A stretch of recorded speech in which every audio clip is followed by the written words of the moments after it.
सभी साथियों क्रांतिकारी जय भीम नमो बुद्धाय। कि कुछ लोग अंबेडकर फुले पेरियार के विचारों को मिटाना चाहते हैं। कुछ लोग अंबेडकर फुले पेरियार के विचारों को मिटाना चाहते हैं। नादान हैं वो लोग जो समुंदर को सुखाना चाहते हैं। जय भीम नमो बुद्धाय। कल मैंने जो टॉपिक स्टार्ट किया था, सोचा था मैराथन स्टार्ट कर दूं, लेकिन कुछ टेक्निकल प्रॉब्लम्स के कारण तो आपको मैं मैराथन नहीं दे सका। लेकिन आज कोशिश करूंगा कि अधिक से अधिक आपको वीडियो बनाऊं, क्योंकि पेपर आपके नज़दीक आने वाला है। नज़दीक ही आ गया, पीसीएस का 18 मार्च को पेपर है, तो इसलिए कोशिश करता हूँ कि अधिक से अधिक आपको मैराथन दे सकूँ। अधिक से अधिक कुछ क्वेश्चन 2 दिन बाद आपको जो 10 साल पुराना उसको पूरा पीसीएस का पेपर आपको सॉल्व करके दूंगा। मैं खुद करवाऊंगा आपके सामने सॉल्व पूरा 10 साल पुराना पीसीएस का पेपर। तो कहीं आप ना जाइए और अच्छे से पढ़िए। अगर पसंद आए तो लाइक कीजिए, कमेंट कीजिए और शेयर कीजिए और सब्सक्राइब करना मत भूलें। क्रांतिकारी जय भीम नमो बुद्धाय। देखो, बात आती, कल जो इतिहास मैंने पढ़ा दिया था कि जो इतिहास क्या होता है हमारे, मतलब कहते हैं भूतकाल में घटित घटनाओं का अध्ययन इतिहास कहलाता है। इतिहास को 3 भागों में बांटा गया। प्रागैतिहासिक काल, आदिऐतिहासिक काल, ऐतिहासिक काल। प्रागैतिहासिक काल को फिर थॉमसन ने 3 भागों में बांट दिया। पुरापाषाण काल, मध्य पाषाण काल, नवपाषाण काल। फिर पुरापाषाण काल के इस पाषाण काल के बारे में सबसे पहले किसने बताया? सब कुछ बता दिया। इस सबसे पहले इनका अध्ययन किया था, किसने किया था? जॉन ब्रूस फूड ने। जॉन ब्रूस फूड को ही इसका जनक कहा जाता है। किसका? प्रागैतिहासिक काल। इसका आदिऐतिहासिक काल। आदिऐतिहासिक काल के बारे में सबसे पहले किसने खोजा इसको? सबसे पहले इसके बारे में किसने बताया?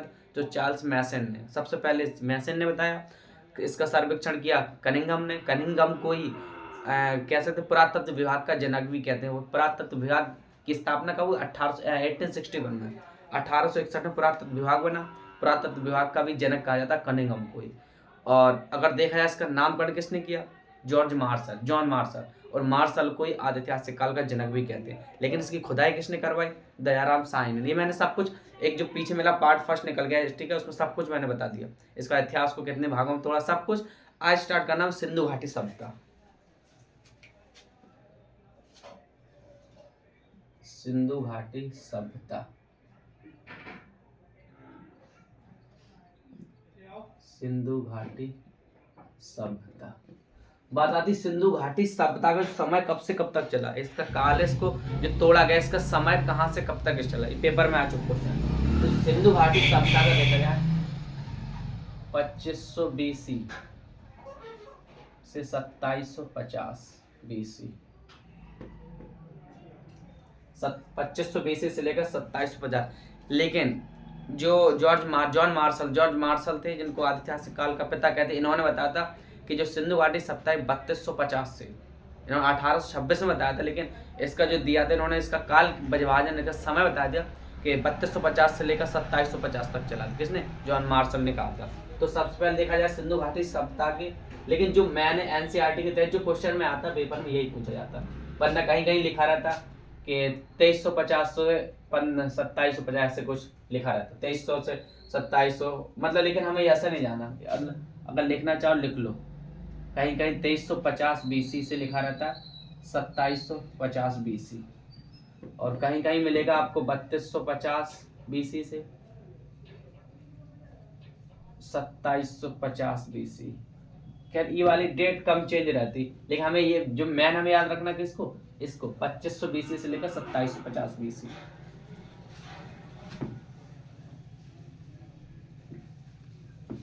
बात आती सिंधु घाटी सभ्यता के अन्य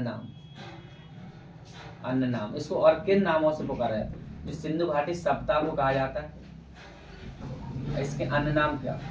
जो सिंधु घाटी सभ्यता को हम कहते हैं हड़प्पा सभ्यता, हड़प्पा युगीन सभ्यता। सिंधु घाटी सभ्यता में यहाँ खोजा गया पहला नगर आदिऐतिहासिक काल में कह सकते हैं हड़प्पा था। हड़प्पा सभ्यता, इसका नाम हड़प्पा सभ्यता। और इसी का अगला नाम कौन सी युगीन सभ्यता? युगीन सभ्यता। क्वेश्चन पूछेगा सबसे पहली खोजी गई धातु, इतिहास में सबसे पहले किस धातु को खोजा गया? तो तांबा याद रख। तांबे के बाद सबसे पहले क्या आया? तांबा।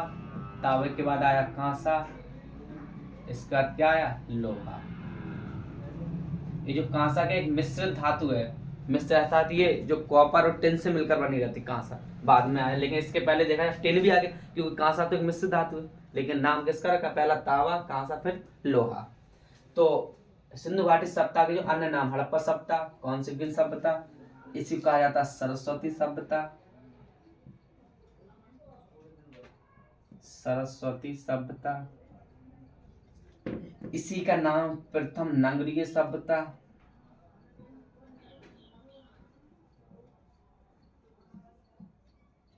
प्रथम नगरीय सभ्यता।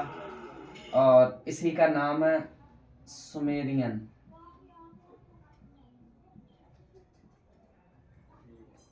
की बेटी है, सुमेरियन सभ्यता की बेटी।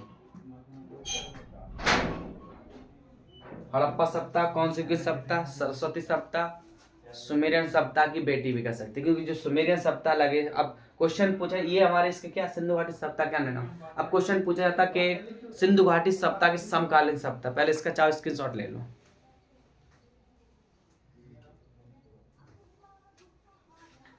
अब बात आती सिंधु घाटी सभ्यता की समकालीन सभ्यता, ये पेपर में सीधे सीधे क्वेश्चन पूछे जाते हैं आपके। सिंधु घाटी सभ्यता की समकालीन सभ्यता,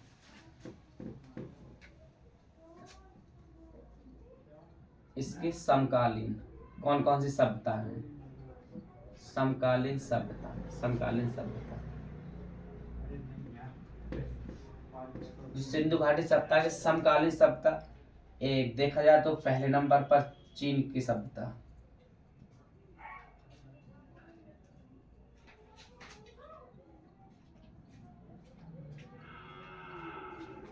किस नदी के किनारे है,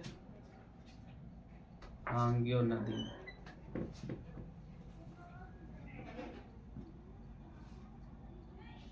रोशनी आ रही है, अब गेट बंद कर दे।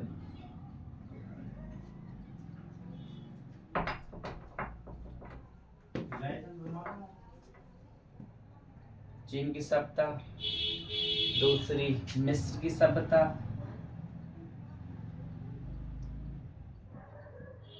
मिस्र की सभ्यता।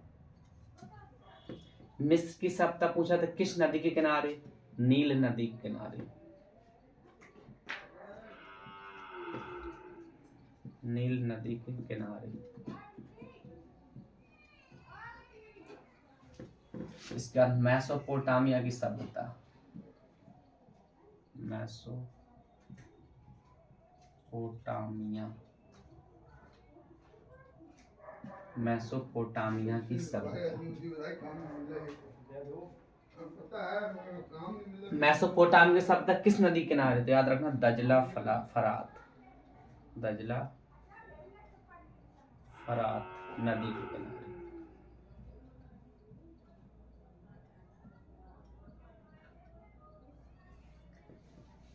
चीन की सभ्यता, मिस्र की सभ्यता, मेसोपोटामिया। क्वेश्चन पूछा जाता है आपके इसके सिंधु घाटी सभ्यता की समकालीन सभ्यता कौन सी, निम्नलिखित में से पहचानो सिंधु घाटी सभ्यता की समकालीन कौन सी सभ्यता है। तो चीन की सभ्यता, मिस्र की सभ्यता, मेसोपोटामिया। और इस मेसोपोटामिया की सभ्यता को क्या, इसी को सभ्यता को कहते हैं सुमेरियन सभ्यता।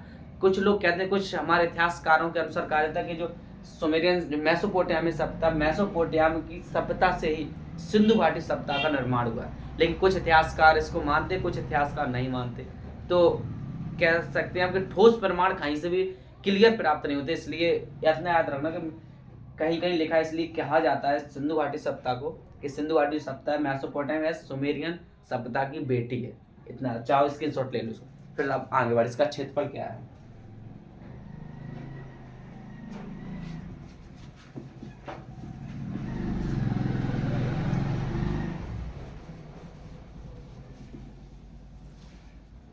अब बताते हैं सिंधु घाटी सभ्यता के बारे में। सबसे पहले किसने बताया, इसका क्षेत्रफल क्या है, कहां से कहां तक फैली हुई है। तो देखा जाए उत्तर में दक्षिण, दक्षिण में पूरा, पश्चिम चारों तरफ। हमें ये बिल्कुल याद रखना, क्वेश्चन कैसा पूछा जाता, इसके स्थल से क्वेश्चन आते। तो देखा जाए इसके प्रमुख स्थल, पहले इसको विस्तार देख लें, सिंधु घाटी सभ्यता का विस्तार।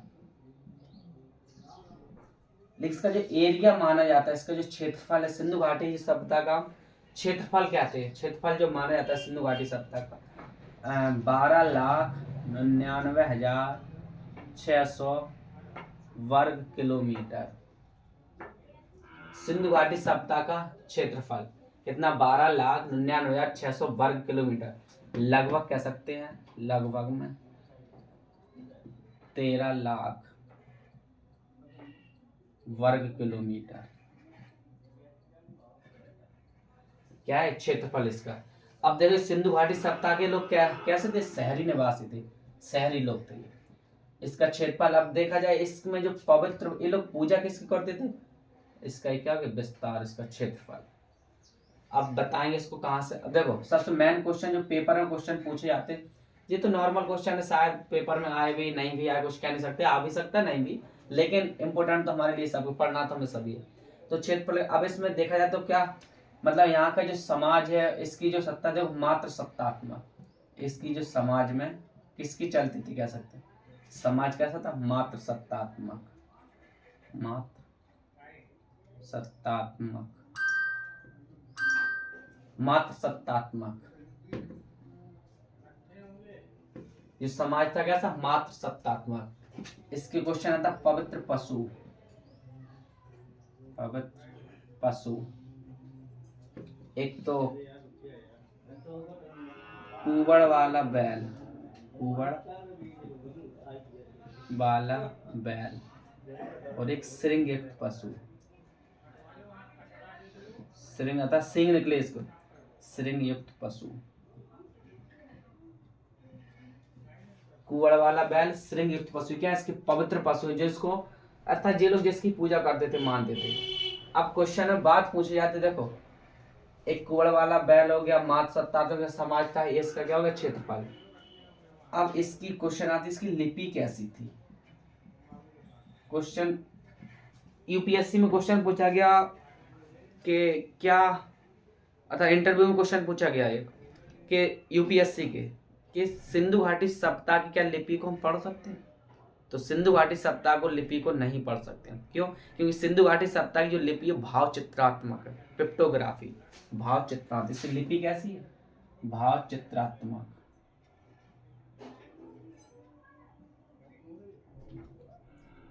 भाव सिंधु घाटी सप्ताह की लिपि कैसी है भाव चित्रात्मक। इस बात का याद रखना, भाव अर्थात इसके जो लिपि इसको हम चित्र के अनुसार इसको भाव अपने अनुसार चित्र को देखते हैं, उस चित्रों को देखकर अर्थात किसी की आकृति किसी की संरचना को देखकर अपने अंदर से भाव निकालते हैं, भाव चित्रात्मक। अंतरात्मा से जो भाव निकलते हैं वो इसकी लिपि है।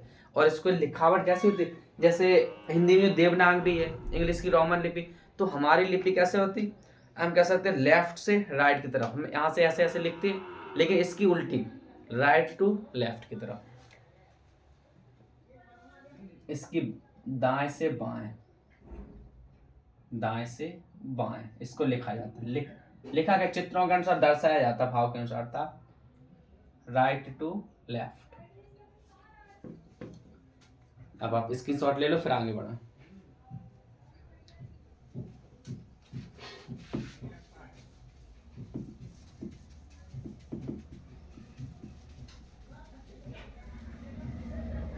देखो बात आती है इसके विस्तार की, तो हमने कहा इसका विस्तार कहां से कहां तक फैला हुआ है।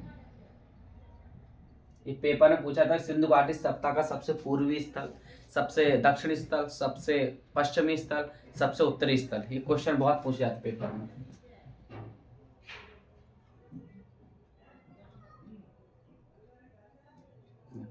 तो देखा ये क्या ऊपर उत्तर हो गया, नीचे दक्षिण हो गया,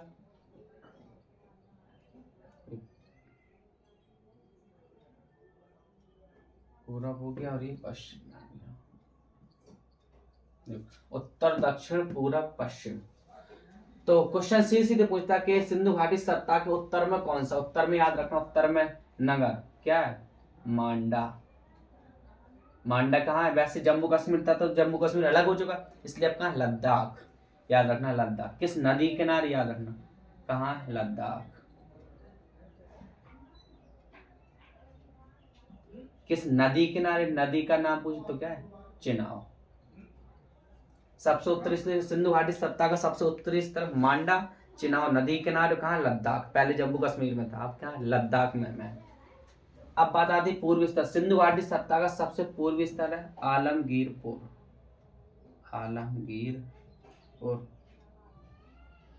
ये किस नदी किनारे कहा, ये कह सकते कहा उत्तर प्रदेश में अपने यूपी में, किस नदी किनारे, तो याद रखना हिंडन नदी,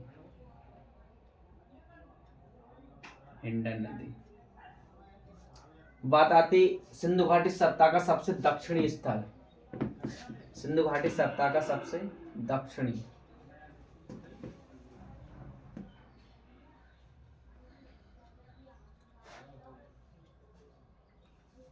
देखो सबसे दक्षिणी स्थल क्या है और कहाँ, ये खासतौर से आपको नदी तो कभी भूलना ही नहीं कि कौन सा किस नदी किनारे। ऐसे अपना पश्चिमी, पश्चिमी क्या, सुत कांगेडोर, सुत कांगेडोर किस नदी किनारे, दास्क नदी के किनारे।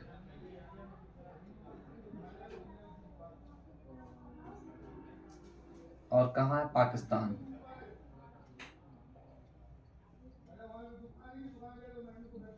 सबसे दक्षिणी स्थल क्या है, दा से दक्षिण, दा से दैमाबाद, दैमाबाद कहाँ है, महाराष्ट्र, महाराष्ट्र। किस नदी के किनारे, ये दास्क नदी, ये है गोदावरी की सहायक नदी था, कौन, पिरबरा नदी के किनारे, पिरबरा नदी, ये गोदावरी की सहायक नदी है, गोदावरी की सहायक नदी है। तो क्वेश्चन सीधे सीधे पूछता है कि सिंधु घाटी सत्ता का सबसे पूर्वी स्तर आलमगीरपुर, सिंधु घाटी सत्ता का सबसे पूर्वी स्तर आलमगीरपुर, हिंडन नदी किनारे, कहाँ, यूपी में, अर्थात मेरठ, मेरठ अपना यूपी में। और सबसे उत्तरी स्तर मांडा, कहाँ है, पहले जम्मू कश्मीर था, इस समय कहाँ, प्रेजेंट टाइम लद्दाख, किस नदी किनारे, चिनाब। सिंधु घाटी सत्ता का सबसे पश्चिमी स्तर सुतकांगेडोर, सबसे पश्चिमी स्थल है सुतकांगेडोर, किस नदी किनारे, तो दास्क नदी। दक्षिणी स्थल सिंधु घाटी सभ्यता का दैमाबाद, कहाँ, महाराष्ट्र, किस नदी किनारे, पिरबरा नदी, जो पिरबरा नदी है वो गोदावरी नदी की सहायक नदी है। अब बात आती सिंधु घाटी सभ्यता के स्थल, इसको स्क्रीनशॉट ले लो।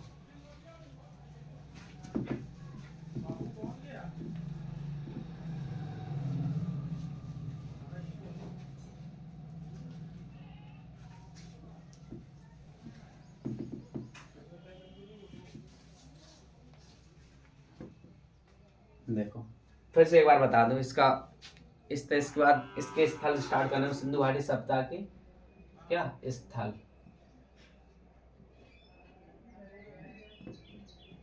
स्थल शुरुआत करने से पहले एक बार फिर से सुन। सिंधु घाटी सभ्यता के अन्य नाम, हड़प्पा सभ्यता, कौनसीवियन सभ्यता, प्रथम नगरीय सभ्यता, सरस्वती सभ्यता, सुमेरियन सभ्यता की बेटी। इसके बाद इसके अन्य नाम, अब क्वेश्चन पूछा जाता है इसके पवित्र पशु कौन कौन से, तो कुबड़ वाला बैल, अर्थात बैल के ऊपर जो कुबड़, ऊंट के ऊपर निकला रहता है, ऐसे कुबड़ वाला बैल, ऐसे बैल रहता है, बैल के ऊपर कुबड़ रहता है, तो कुबड़ वाला बैल। और श्रृंग युक्त पशु, अर्थात इसके सिंग रहते थे, ये लोग उसकी पूजा करते थे। इसका अगला क्वेश्चन पूछा जाता है इसका सिंधु घाटी सभ्यता का सबसे फिर से पूर्वी स्थल, तो पूर्वी स्थल कौन, आलमगीरपुर, हिंडन नदी के किनारे, मेरठ अर्थात यूपी में। क्वेश्चन पूछा था सबसे पूर्वी का पश्चिमी स्तर सुतकांगेडोर, सुतकांगेडोर कहाँ है, पाकिस्तान में, किस नदी किनारे है, अब क्वेश्चन ये, तो दास्क नदी। सिंधु घाटी सभ्यता का सबसे दक्षिणी स्थल दैमाबाद, महाराष्ट्र, पिरबरा नदी के किनारे, जो पिरबरा नदी गोदावरी की सहायक नदी है। इसके बाद क्वेश्चन पूछा जाएगा आपसे उत्तरा, मतलब सिंधु घाटी सभ्यता का सबसे उत्तरी नगर, अर्थात उत्तरी नगर है मांडा, मांडा कहाँ, प्रेजेंट टाइम में लद्दाख में, पहले जम्मू कश्मीर में था, चिनाब नदी के किनारे। अब बात आती है इसके स्थल, तो सिंधु घाटी सभ्यता का जो स्थल है पहला हड़प्पा, हो जा गया पहला नगर हड़प्पा, सिंधु घाटी सभ्यता का पहला क्या, हड़प्पा। अब एक क्वेश्चन है इसके बाद स्थल स्थल बताओ। क्वेश्चन है अभी पेपर में आ चुका है कि सिंधु घाटी सभ्यता का सबसे पुराना, अभी 2014 में खोज हुई, तो सिंधु घाटी सभ्यता का सबसे पुराना स्थल भिरडाणा,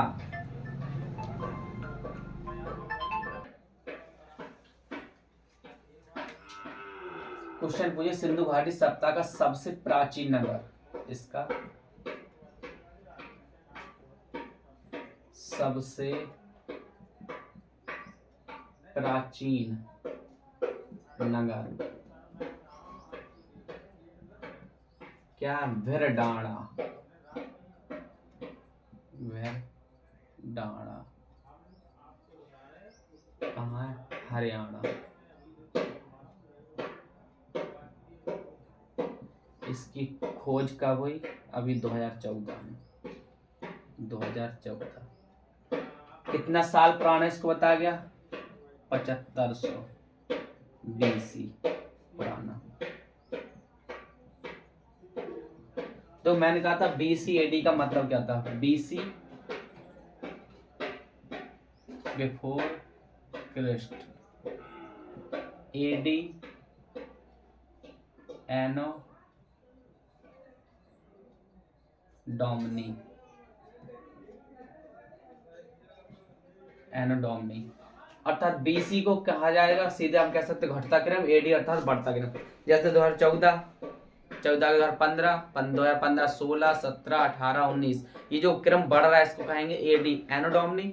और हम घटता हुआ क्रम रखा है 5, 5 के बाद 4, 4 के बाद 3, 3 के बाद 2, 2 के बाद 1, ये जो घटता हुआ क्रम है इसको कहा जाएगा BC बिफोर क्राइस्ट, AD एनो डोमिनी। इसको ज्यादा रटने की कोई जरूरत ही नहीं, बिल्कुल सीधा सिंपल। लिखना चाहो लिख लेना। देखो अब बात मैंने कहा इसका सिंधु घाटी सभ्यता का सबसे प्राचीन नगर अभी 2014 में खोजा गया है। क्या नाम? भिड़डाणा, हरियाणा में। और कितना साल पुराना? 7500 BC पुराना। इसको याद रखना। अब बात आती सिंधु घाटी सभ्यता के स्थल।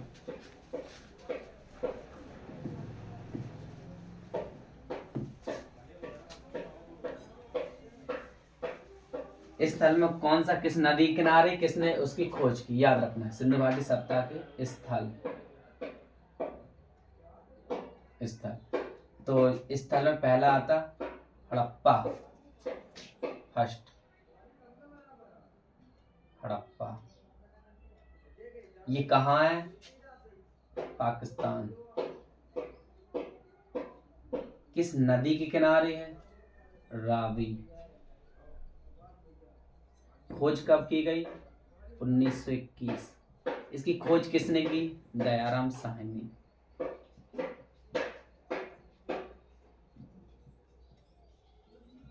दयाराम साहनी। सेकंड नंबर पर मोहनजोदड़ो। ये पेपर में सीधे सीधे क्वेश्चन आए हुए हैं। मोहनजोदड़ो,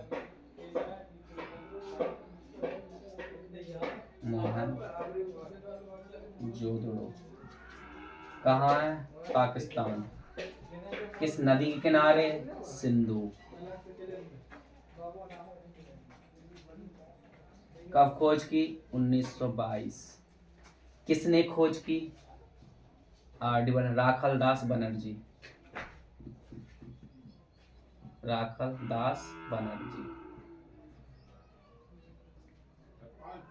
RD राखल दास बनर्जी।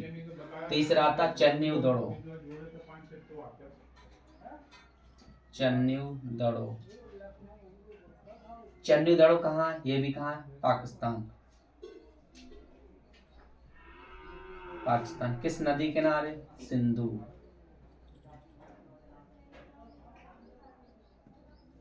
कब खोज की गई? 1931।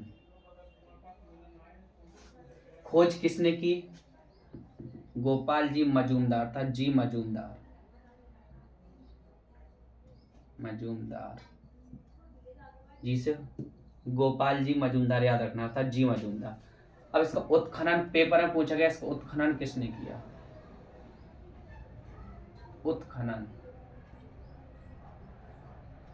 इसका जो उत्खनन है वो क्या? मैके ने, मैके। याद रखना बिल्कुल। इसका चौथा हमारा स्थल आता रोपण। रोपण कहाँ है? पंजाब।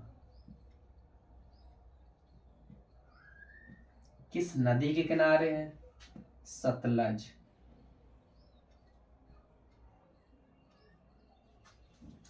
अब यहां से जरूरत नहीं है हमें इसकी डेट याद रखे, बस आपके ऊपर से क्या है, मैंने 3 डेट हड़प्पा, मोहनजोदड़ो, चंडीगढ़। यहाँ से खास तौर से 2 ही हड़प्पा, मोहनजोदड़ो। इसके बाद खास तौर से भी आएगा लोथल है ना, और कालीबंगन है। ये हमें इसके अंदर क्या क्या पाया, ये हमारे लिए इंपॉर्टेंट है। तो यहाँ से डेट जरूरत नहीं, लेकिन चाहो तो लिख सकते हो 1953। जरूरत नहीं, यहाँ से याद भी मत करो, कोई जरूरत नहीं है। 1953। अब इसकी खोज किसने की? यहाँ लिख दें इसका उत्खनन, मैके ने। बात आती सतलज, इसकी खोज किसने की अर्थात खुदाई, खुदाई या खोज। देखो तो यज्ञदत्त वाईडी शर्मा, यज्ञदत्त शर्मा,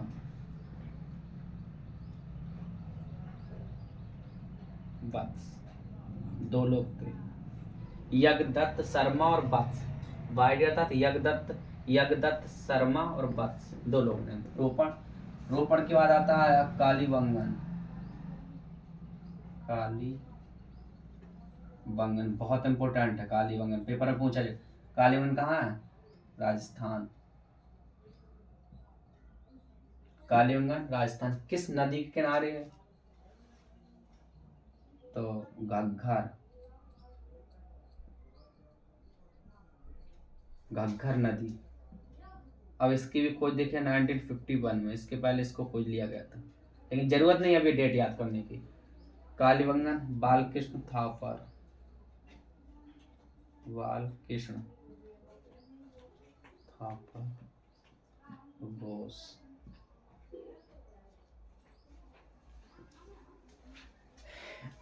कालीबंगन, कालीबंगन के बाद लोथल, लोथल कहाँ? गुजरात, लोथल गुजरात किस नदी किनारे? भोगवा। अब मैंने कहा इसकी डेट की कोई जरूरत नहीं याद करने की, तो खोज किसने की याद याद रखना, क्या? रंगनाथ राव, रंगनाथ राव। इसके बाद धौलावीरा, धौलावीरा किस कहाँ है? ये भी गुजरात, ये भी कहाँ? भोगवा नदी के किनारे। ये दोनों भोगवा नदी के किनारे, इसलिए हमने साथ में लिख दिया।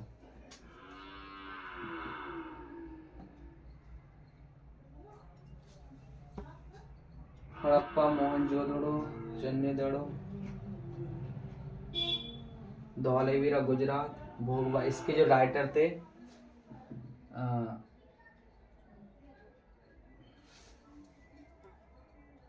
धौलावीरा गुजरात, सही तो लिखा, क्या दिक्कत है? कहाँ?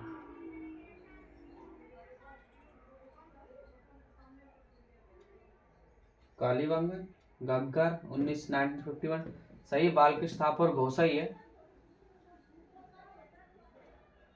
अमरेंद्रनाथ, अमरेंद्रनाथ और सूरजभान कालीबंगन के थोड़ी ना है। और राखी गढ़ी की अमरेंद्रनाथ और सूरजभान ने खोज किसकी थी? राखी गढ़ी। दिख नहीं रहा चमक कैसे मार रहा? चमकेगा नहीं,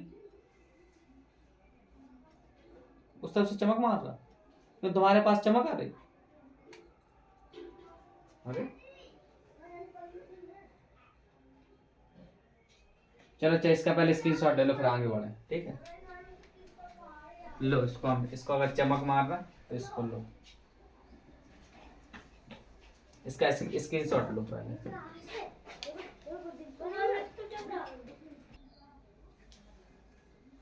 ठीक है, इसके बाद और है 2-3 और हैं, उसको भी लिख लो।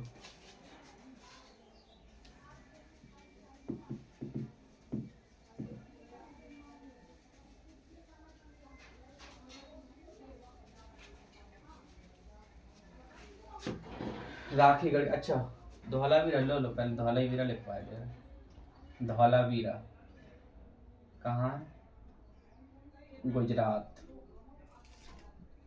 कहा है कभी लूना नदी भी है, कंफ्यूजन मत हो ना। गुजरात भोगवा,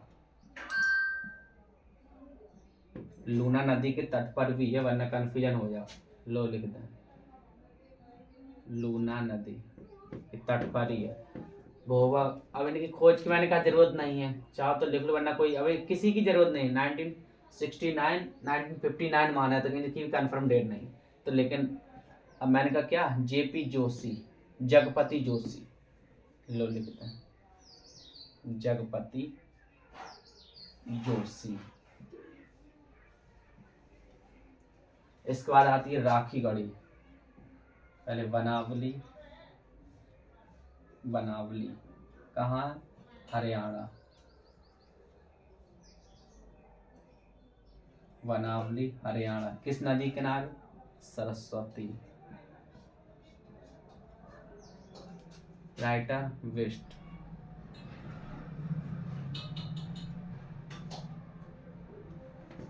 बनावली हरियाणा सर। यहीं से मिट्टी की गाड़ी मिली, मिट्टी के बर्तन। काली। धौलावीरा बनावली, इसका राखी गढ़ी।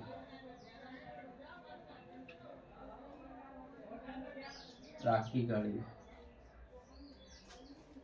ये भी कहाँ है? हरियाणा। हरियाणा। किस नदी? सरस्वती द्वापती। कह सकते हैं हम घग्गर नदी को ही कहते थे द्वापती, याद रखना। घग्गर का ही दूसरा नाम, पुराना नाम। घग्गर का पुराना नाम ही द्वापती है। और इसके जो राइटर थे, इसके थे कौन? अमरेंद्र नाथ। अमरेंद्र नाथ और सूरजभान।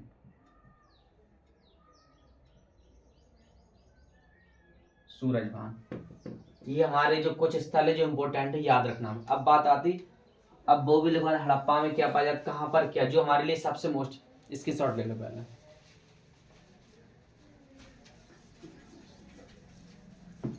अब बता दीजिए सिंधु घाटी सभ्यता के जो हड़प्पा हैं, इनके अंदर हमें क्या क्या पाया गया, क्या क्या मिला? देखो,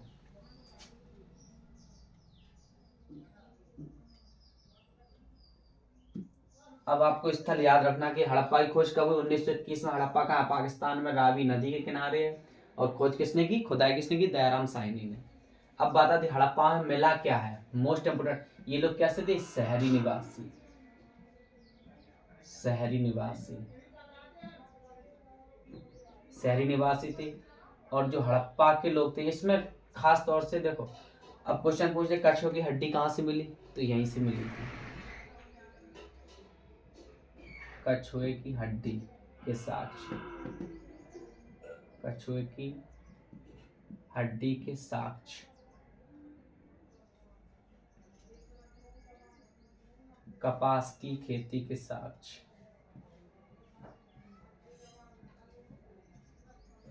खेती के साक्ष्य।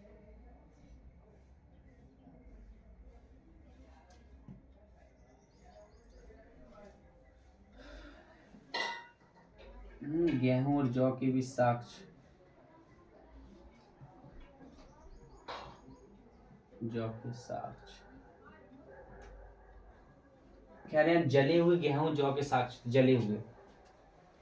और महिला के गर्भ से निकलता हुआ पौधा। महिला के गर्भ से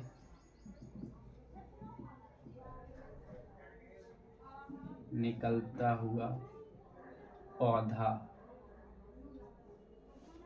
और एक चीज इसमें आपको याद रखनी, हड़प्पा में कपास खेती, गेहूं, महिला गर्भ से निकलता पौधा, कछुए, 12 कमरों का यहाँ भी अन्नागार मिला था। 12 कमरों का अन्नागार।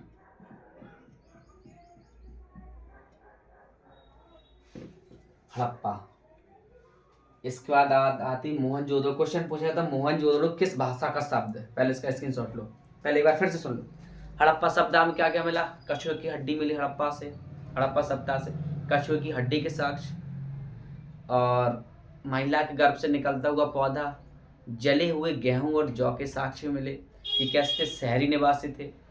अब विशेषता, वो क्वेश्चन नहीं पूछा था किस प्रकार की विशेषता है, कि घर समकोण पर काटते थे हड़प्पा में, कि एक दूसरे की सड़कें जो थे कैसे काटती थी? समकोण पर। तो ये क्वेश्चन कोई खास नहीं, लेकिन हमारे लिए पता नहीं हिस्ट्री में कहाँ से कैसा क्वेश्चन पूछे, तो इसलिए हमें वही चीज़ पढ़ना, तो हमारे पेपर में आता जाता।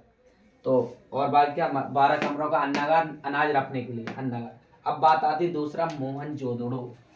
क्वेश्चन पूछा गया मोहनजोदड़ो किस भाषा का शब्द है, तो आपको याद रखना जो मोहनजोदड़ो है सिंधी भाषा का शब्द है। इसका अर्थ होता है मृतकों का टीला। ये पेपर में आ चुका। मोहनजोदड़ो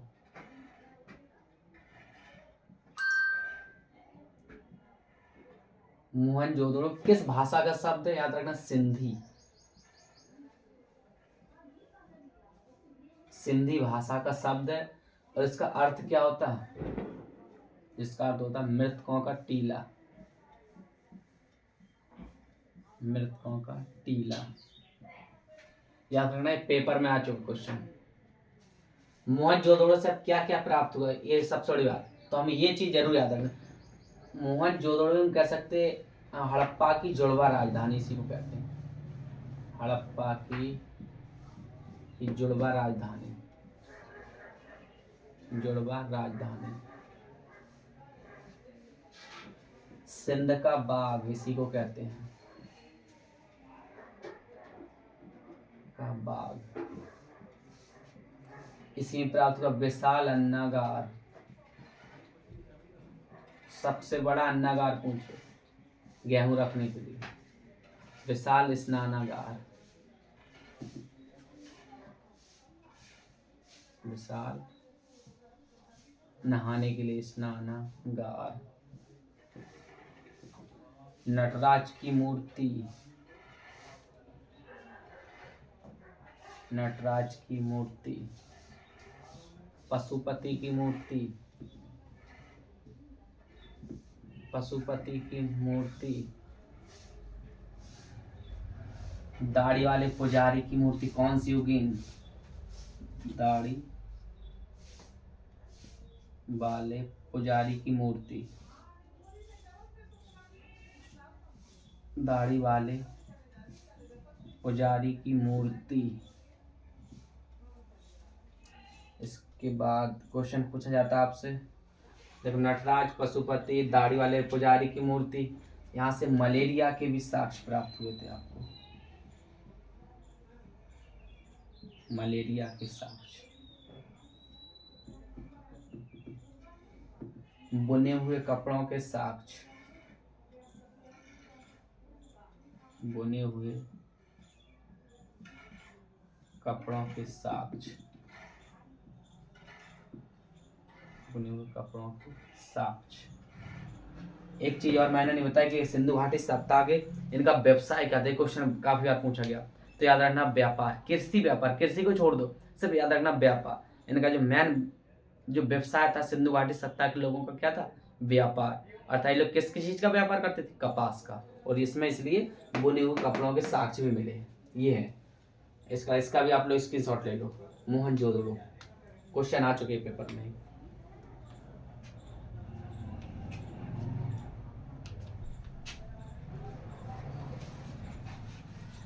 इसके बाद लोथल, कालीबंगन।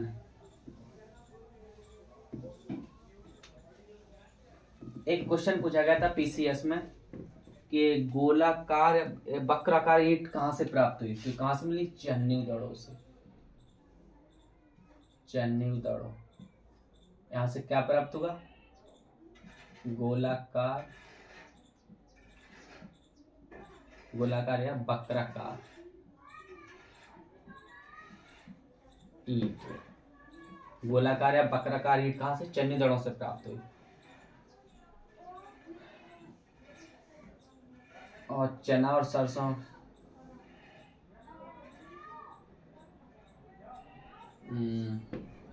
आटा पीसने की चक्की। आटा पीसने की चक्की यहीं से मिली थी। और बस खासतौर से आपके लिए यही इम्पोर्टेंट है, चन्नी